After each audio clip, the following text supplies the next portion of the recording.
Hey, welcome back to the Nets, your one-stop channel for unbiased views, games, analysis, and transfers. So with me today is Harshet, who happens to be a massive Rajasthan Royals fan.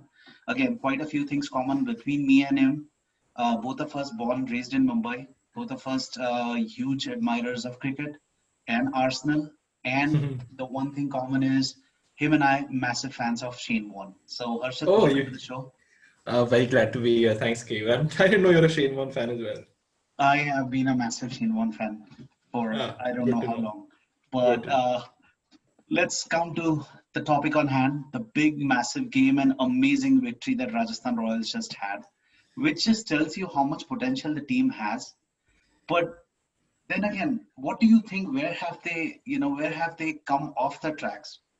I mean, I'll answer this in two different parts. Firstly, from this season's perspective, and one from a long-term perspective, what I think they've been lacking as a franchisee. So, from this season's perspective, I think it's pretty evident to see that they don't have a stable idea and identity that they play with. I think they lack clarity of thought on what they want to do. We've had six different opening partnerships in the 11 games we've played, 12 games we've played, sorry, and that sort of just breeds more and more uncertainty. Smith comes at 3 or 4 sometimes opening. Sanju comes at one, sometimes one down or sometimes two down. Butler's been an opener initially. Now he's a finisher. So I think all of that put together has put a lot of stress on the way they want to bat. There's no clear idea of how they want to approach. I think they sometimes are confused with the intent of how they want to go ahead and approach games. We constantly keep losing wickets in bulk. There's not enough consolidation at times when you want experienced heads to sort of stable the innings and things like that. From a batting perspective, from a bowling perspective, I just think they straightforward lack the quality that other teams have.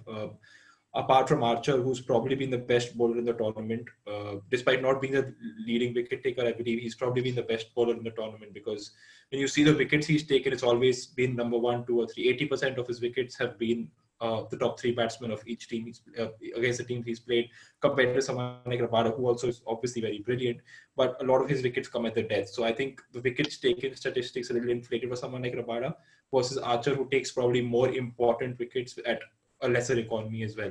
So apart from Archer, I think they've really lacked punch with their bowling. I like Tyagi a lot. I think he has a lot of potential, but you saw what Hardik did to him today. It's unfair on the kid. It's difficult to come up against a hitter like Hardik and expect him to close out the game well. But I think whoever plays that second or third pacer role is always going for runs. It was Rajput who gave 60 today. It's been Varun Aaron in the past. It's been Unadkat before that. Stokes hasn't done too much with the ball. Tyagi probably been better than the others, but he's not formed a good partnership with Archer to sort of, you know, be be a frontline bowler and sort of put pressure on the opponents. In the spin department, I think I actually like Shreyas a lot. I think he has a lot of potential. He's done very well in the past season or two for the Royals, but it's not just not clicking for him apart from today, I guess. And Rahul Tewatia is just not a wicket taker. He's an economical bowler. He'll give you 4 overs and give away 25, 30 runs, which is fine. But sometimes against the bigger teams in closer matches, you want someone in the middle to come and take wickets. So I think an amalgamation of lacking in clarity for batting and sort of not having enough quality in bowling, Rajasthan has struggled. And to top it all off, I think their leadership has been a little off. I think Smith hasn't had the best IPL in terms of not only performance but also captaincy. I think it's interrelated, obviously. I think his form has affected his captaincy a little bit, or his captaincy has affected his form a little bit, whichever way you want to look at it. I think the cherry on the cake was giving Unadkat that 19th over against RCB, which really So, you sort of blew my mentioned mind. Smith, but the one thing that I have always found out about Smith is Smith has not really been the bowler, been the captain who goes and talks to the bowlers. I mean, we have seen Tyagi get hit last time as well. He was, bowling wayward, bowling on the leg side a few balls, and you have never seen Smith or an Archer go and talk to the youngster. Like he's a 19-year-old Hmm. kid. The last time I saw, and I had mentioned it in my prior videos as well, that Ankit Rajput came running to talk to Yeah, Tyagi. yeah. But that is something that a captain has to do, right? He stands in the So middle and he comes in and talks. completely agree with you. I completely agree with that. So this is actually in continuation of the previous answer I said, from a long-term franchisee perspective, RR have never had a strong base of Indian players, right? When you look at Mumbai, CSK, Punjab now, what Delhi and KKR have done building with youngsters from an early child, RR have never done that. When you look at who their strongest or probably the most senior Indian player was, probably Rahul Dravid, who obviously everyone respected and was a great captain and leader. But after he went, they had probably Rahane, who was the only one who represented India at any level, right?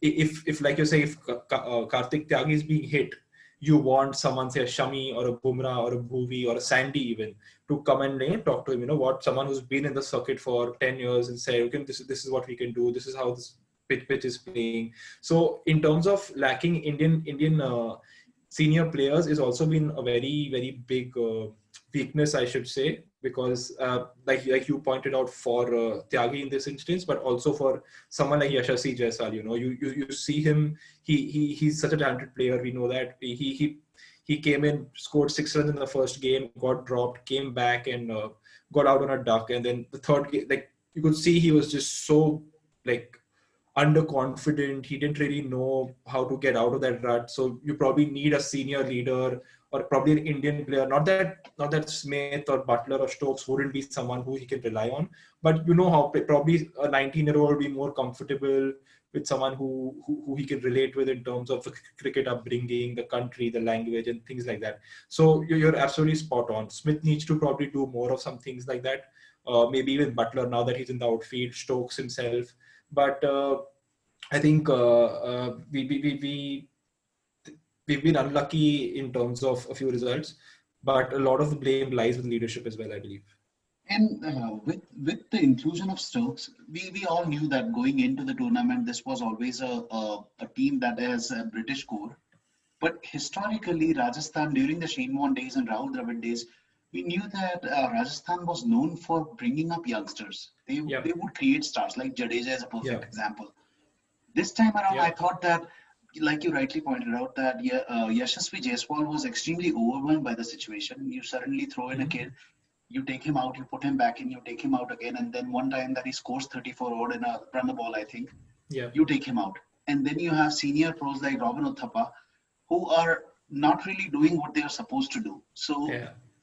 it seems like Smith has not shown the same kind of trust on Indian batsmen as much as he has had with his, he goes with his select five Mm-hmm. and he tries to do a lot by himself, promoting himself up the order. And I agree. I agree. I mean, I don't know how much of it is Smith's decision, how much is it is Andrew McDonald's decision, the coach or the management. Obviously, you can point a finger at Smith because he's on the field and he's taking a lot of decisions there. With respect to Yashasvi, I completely agree. Uttapa, Yashasvi, you could probably, you know, try Yashasvi instead of Uttapa, considering he's not been performing that well. Rajasthan have moved away a little bit from playing the youngsters. I think Riyan Parag is probably, Tyagi this year has been probably the only two that have come up through the ranks in one way or the other. I think they moved away from that post the ban. Before the ban, they were never a franchisee who would spend the money they've spent on someone like, say, Stokes, right? I think they started loosening their purse strings a little bit after the ban. They came back after the ban. They thought they wanted to like have an impact one way or the other. So they thought we started spending more money on foreign international, which left lesser and lesser money for them to invest on Indian kids. So I would have loved to see more of Jaiswal this year. I am actually a very big fan of Riyan Parag as well. I think he has a lot of talent. I think he can, if given correct opportunities, can take things forward. And I've already mentioned about Tyagi, right? He's yes, someone who we should be looking forward to. so before today's game, the fun thing was before today's game, the three games that Rajasthan had won were all won by Indians. There was Tewatia who stood up twice, and then there Yes. was a partnership with Riyan Parag, and then the first game was Sanju Samson who had, Yeah. single-handedly done it. And Sanju Samson for me is tons of talent, but a massive disappointment. I don't know if he's like Shahid Afridi, who thinks he has to just go from the first ball, or a mature innings like today where he took 30 balls to actually get in, and then he more than made up for those 30 balls. Yeah, I agree. I agree completely. So I think I just tweeted before just after the match got over that Sanju Samson has far too much talent to not make a career out of it. You know what I mean? He just needs to get his head right. Whether, like you said about getting himself in and not going from the first ball and things like that. If you see the way he's lost his wickets, I mean, I literally lost my lid when he lost his wicket against Bangalore the other day. Uttapa just got out after a quick fire 40, and then next ball he comes and faces Chahal and he plays a ball 5 feet outside off stump, tries to loft it over six and gets out the very next ball. Things like that have happened far too often in far too many matches. So I don't know who is probably responsible for it. Probably leadership, probably himself. But there has to be someone who sits him down and tells him, you have to change your approach. I think after the second match or the first match at Sharjah, he mentioned about how Virat, speaking with Virat, sort of changed his mindset a little bit, how he approached training differently, how he started hitting the gym more, work more on his fitness and things like that. But even after that, I think he lacks a little bit of maturity and application on the pitch about when to try what shots. Today was a good example actually of what he can do when he has his head in the right position. I don't want to discount the Sharjah innings because the ground was small and the pitch was too good to bat on. But those aren't the kind of innings I would judge Sanju Samson on. Sanju Samson is a very good touch player and not just a power player that sometimes people tend to think that he is. He's not. He's got amazing timing, great hand-eye coordination, and things like that.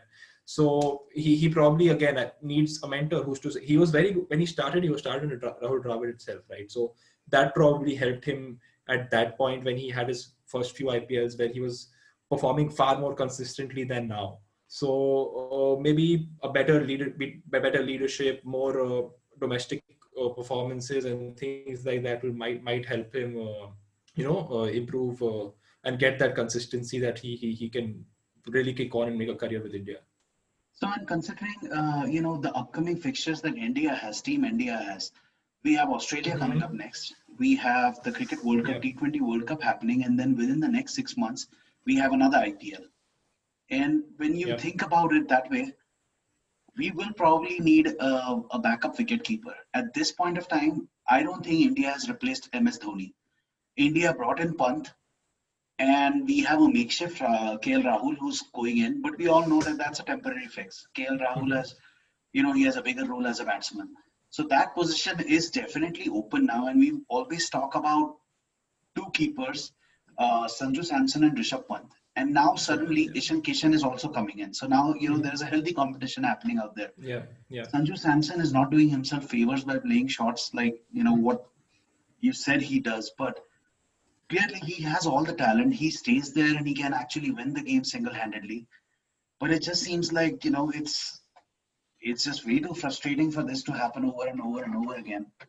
Yeah, I mean, when you look at one-off innings, right? Like that's like I said about Sharjah. I don't take anything away from what he did at Sharjah, but Rahul Tewatia did the same thing. He doesn't deserve. I mean, but you won't put him in the team. You won't put him in the Indian team. You want more from Sanju Samson, what you saw today, or what you've seen, like the century against SRH last year, or the 50s against Mumbai in the past. So, like if you look at one-off innings, you look at Paul Valthati, right? Paul Valthati scored that one century eons ago in the IPL, and then he just boiled off the sea. You don't want that with Sanju Samson because he probably has more talent and probably needs better guidance to reach where he is. In terms of wicket keeping options, I think as a pure wicket keeper, I don't think KL should be a long-term solution for that. Like you said, his priority should be nurturing him as a batsman. He's not the best wicket keeper also personally feel that and I'm quite a fan of Ishan Kishan. Actually, he's a bit of a pocket dynamite. He can as a batsman he's very useful and he's a handy keeper as well. Pant and Samson have let their supporters down far too often. Yeah, and I don't with know what is happening with Pant.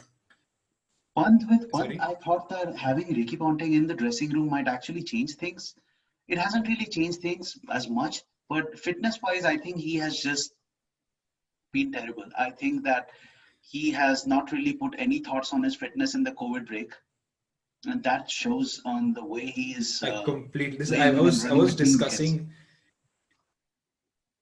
Yeah, I was discussing this with a friend the other day, and like you wouldn't think that he's someone who's fighting for a long-term place in the Indian team to replace one of the best or the greatest cricketers to ever play for the country, right? He's replacing someone like Dhoni, and if that something like that doesn't motivate him to work on something as basic as fitness, then then there's something wrong. Like I love Rishabh Pant. I think he can be whatever he wants to be as a batsman, as a wicket keeper, but it's the basics that you have to work on first. It's your mentality, your amount of work you put in, your fitness and things like that. And especially with the way India is now, the way the leadership we have now, how much focus Virat also puts on stuff like that. You'd have thought that Pant would you know probably put his foot on the gas and make a name for himself, at least from that perspective, and he hasn't done, which is quite disappointing.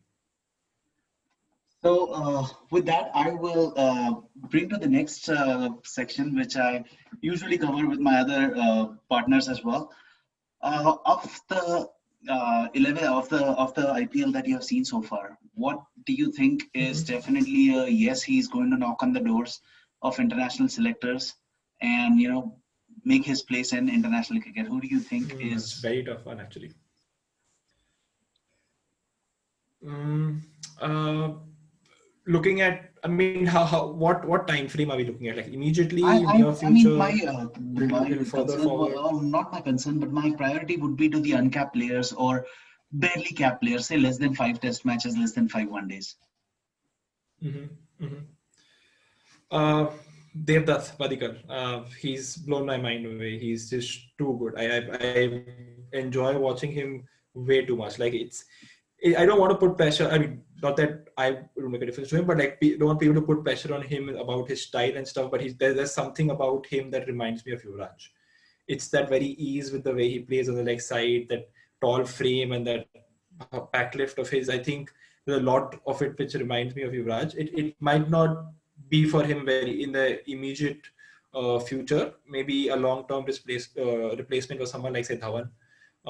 If Rahul is a long-term fixture at number 4, according to the team, but I think Shubman again, he's been there or thereabouts within knocking on the door already. But I think he should. He's been a little disappointed in the last few games, but he should really kick on, and I really hope he is someone who achieves a little bit more in this last few games in the IPL without helping KKR win too much. But yeah, so those two in terms of batsmen, Kishan maybe as a wicketkeeper might be a good shout. As I said, I think he's had a few good performances with the bat, and he's a handy keeper as well. I can't, from the top of my head, I can't really think of too many bowlers. We've already had, I mean, I don't want to say Saini because Saini's been there and thereabouts Saini has been there. already. So, yeah, yeah. I actually quite like Natarajan as well. Absolutely. I was Natarajan just and talking to Arshdeep, both two Natarajan. left-handed. And one name that we all miss is Surya Kumar Yadav. I do not see why he has not wore the cap yet. It's surprising. And I was actually talking to Yeah. Rohan yesterday, who was, I was doing a show with him yesterday, and he said the same thing. We completely overlook Surya Kumar Yadav, and so do the selectors. For some reason, I don't know, he has all the talent in the book, but for some reason, no one. I mean, at the age of 28, he's pretty much at his prime right now, but Yeah. not really there for the selectors to say that okay, let's go to Team India A, or let's at least have him on the bench.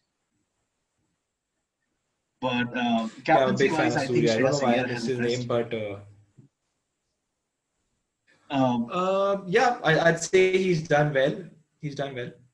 he has a team, and But there have been situations when the senior pros have saved him a lot. Shreyas Iyer, I would not really judge his yeah. captaincy at this point of time, but I thought KL Rahul was. He looked absolutely helpless in the first half of the season. Right now, since Gale has come in, he has probably Yeah. started, his positive vibes and positive. He started thinking a little bit on the brighter side, but I still do not think there is a backup yet for Rohit and Virat. Should they both retire, captaincy wise, early days. Mm-hmm. Yeah. Luckily, it's not any time around the corner. But yeah, it's a good question to ask. I think Shreyas and KL probably will be fixtures in the Indian team in the future as batsmen. So they're good options, and this is a good test for them also. Another point Yes, about Shreyas is probably that I think having Ricky Ponting in the dugout is a good way to probably nurture himself. I learn a lot from someone who's been one of the most successful absolutely. captains the game has ever seen. So I think it's a good experience for him. But like you said, I think he's been helped out a lot by senior players, Dhawan especially, and the others around him. So it'll be good to see how he's leading in the playoffs, especially where things are really do or die and things like that. Assuming Delhi, of course, make it. All right. So the last question now I would have is, who do you think is the fourth team that's going to make the number 4 spot? Um, I I know Kings are on a roll. I would love to say Rajasthan, but they probably left it too little too late with Stokes and Samson coming back in form. So I think I'm going to be a little safe and go with KKR. KKR practically have to beat Kings tomorrow, and they've almost sealed their place, because then they'll have to lose both, and both Kings or one of Kings and RR will have to win both. So and with a big margin. So it's I think I'm going to go safe with KKR, who also I think have found a little bit of balance in their side that they lacked. I don't know if they'll continue to open with Rana and have Narayan at 2 down, but I think it worked well. So having someone like Narayan in the middle who can float, or Morgan coming in a tough situation to consolidate, I think they have a good batting lineup, and they with bringing Lockie in also is sort of strengthened their bowling quite a bit. So I'm going to Lockie go with KKR. Ferguson has made the difference, that's for sure. All Yeah. right. So that's all I guess I have for this episode. Uh, One last question. Leicester Arsenal. What's the prediction for today? So we're at home, so I'm going to go 3-1 Arsenal. 3-1 Arsenal. Amen to that. All right. Well, thank you. Thank you for being here, Yeah. Harshet. So, guys, this is Back to the Nets. If you like this No, channel, lovely please to talking to hit the you. like button. Please to hit the subscribe button. If you don't like it, let us know. We will be more than glad to change the content. And give us a shout out if you can. Thank you. And Harshit, you and I will probably meet again. We will post IPL as well, or we can probably do another show in between after the top 4 is finalized. Well, good to have you. Sure, absolutely. Thank you. Talk to you guys soon. Thank you. Bye bye. Yep, bye bye.